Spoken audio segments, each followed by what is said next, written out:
Kashi news channel, सच है तो बोलेगा। सावन के दौरान बाबा विश्वनाथ के जलाभिषेक के लिए डाक कांवड़ियों की आस्था और कठिन संकल्प की तस्वीर वाराणसी प्रयागराज हाईवे पर देखने को मिली। प्रयागराज से गंगा जल लेकर सफेद कपड़ों में निकले डाक कांवड़िए 24 घंटे के भीतर बाबा विश्वनाथ को जल अर्पित करने के संकल्प के साथ लगातार काशी की ओर बढ़ते नजर आए। डाक कांवड़ यात्रा को कांवड़ यात्रा के सबसे कठिन संकल्पों में माना जाता है। इसमें कांवड़ियों को निर्धारित समय के भीतर लगातार आगे बढ़ना होता है। यात्रा के दौरान बैठकर रुकने या विश्राम करने की मनाही रहती है। यही वजह है कि लंबी दूरी की इस यात्रा में शिव भक्तों की शारीरिक क्षमता के साथ साथ उनकी आस्था और संकल्प की भी परीक्षा होती है। हाईवे पर डीजे की धुन और बम बम भोले के जयकारों के बीच डाक कांवड़ियों के जत्थे लगातार काशी की ओर बढ़ते दिखाई दिए।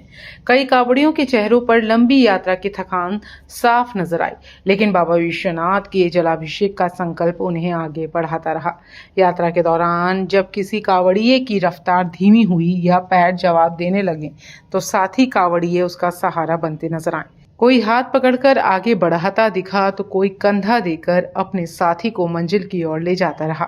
डाक कांवड़ियों की कठिन यात्रा को देखते हुए हाईवे पर जगह जगह स्थानीय लोगों और सेवा समितियों की ओर से सेवा शिविर लगाए गए हैं। इन शिविरों में शिव भक्तों के लिए पानी, गर्म पानी और प्राथमिक सुविधाओं की व्यवस्था की गई है। थकान से परेशान कांवड़ियों के पैरों में जेल लगाया गया। कई जगह गर्म पानी से पैरों को राहत देने की व्यवस्था भी की गई। सेवा में जुटे लोग कांवड़ियों की थकान दूर करने के साथ उन्हें आगे की यात्रा के लिए तैयार करते नजर आए।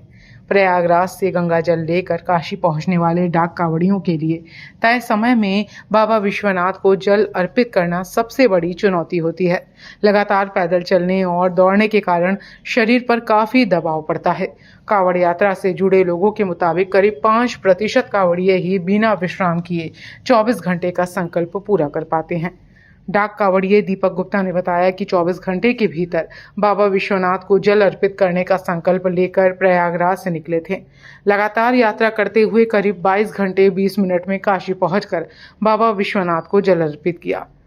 उन्होंने बताया कि यात्रा के दौरान शरीर पर काफी दबाव रहा, लेकिन आस्था और संकल्प के चलते सभी लगातार आगे बढ़ते रहे। उनका पैर पखारे, किस तरह के पैर पखारे उनका? ये डाक बम कांवड़िया के लोग जा रहे थे जो कि कहीं विश्राम नहीं करते हैं, चलते रहते हैं। तो इनके चलते चलते जो भी सेवा फूलों का वर्षा या जो भी गर्म पानी या जो भी चाय नाश्ता हम लोग चलते चलते दिया जाता है। हम लोगों के अघोरी बोलबम कांवड़िया सेवा समिति का अध्यक्ष वो हमारा श्री उमानाथ कृपा संकट ट्रस्ट है, और बाकी पूर्वज की ये देवलोक की नगरी है। इस पे सारी व्यवस्थाएं हम लोग देते हैं। इस रूट से भी वाराणसी जो प्रयागराज कांवड़िया राजमार्ग पर, दासी राजमार्ग पर भी जत्था निकला है। आप लोग किस तरह की सेवा किए हैं उसका? पूरे हृदय से। अब उस ये सेवा का भाव तो समझिए, भक्ति तो बातों से नहीं बयां की जा सकती है। पूर्वांचल की खबरों से जुड़े रहने के लिए आज ही सब्सक्राइब करें हमारा YouTube चैनल डन काशी, और हाँ, लेटेस्ट अपडेट्स के लिए बेल आइकन को प्रेस करना ना भूलें।